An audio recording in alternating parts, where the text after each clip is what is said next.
सुभेदार नरवीर तानाजी मालुसरे यांच्या 356व्या शौर्य दिन व पुण्यतिथी सोहळ्यास उत्साहात सुरुवात। आधी लगीन कोंढाण्याचं मग माझ्या रायबाचं असा निर्धार व्यक्त करत स्वराज्यासाठी देह समरांगणात अर्पण करणारे सुभेदार नरवीर तानाजी मालुसरे यांच्या 356व्या शौर्य दिन व पुण्यतिथीनिमित्त उमरठ येथे सोहळ्याला सुरुवात झाली।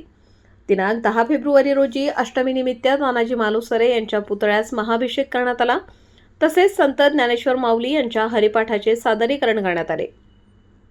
आज सकाळी सुभेदार तानाजी मालुसरे व शेलार मामा यांच्या समाधीस्थळी महाअभिषेक करण्यात आला। हा विधी रायगड जिल्हा परिषदेचे माजी उपाध्यक्ष तथा उत्सव समिती अध्यक्ष चंद्रकांत कळंबे यांच्या हस्ते पार पडला। ध्वजारोहण माजी सरपंच इंद्रजित कळंबे यांच्या हस्ते करण्यात आले। शेलार मामा व नव्या तानाजी मालुसरे यांच्या समाधीवर सरपंच जयराम मोरे यांनी पुष्पचक्र अर्पण केले।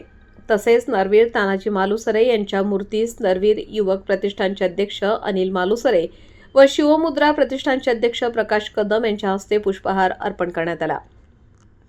यानंतर शिवशाहीर वैभव घरत यांनी तानाजींच्या पराक्रमांचा पोवाडा सादर करून उपस्थितांना स्वराज्याची प्रेरणा दिली। त्यानंतर पालखीची भव्य मिरवणूक काढण्यात आली।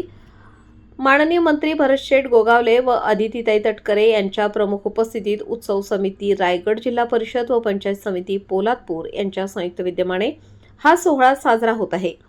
या कार्यक्रमासाठी रामदास कळंबे, उत्सव समितीचे सचिव मारुती कळंबे, माजी सरपंच चंद्रकांत गजानन कळंबे व सर्व ग्रामस्थ विशेष मेहनत घेत आहेत। उमरठ नगरीत शिवभक्तांनी मोठ्या संख्येने उपस्थित राहून नरवीर तानाजींना अभिवादन केले।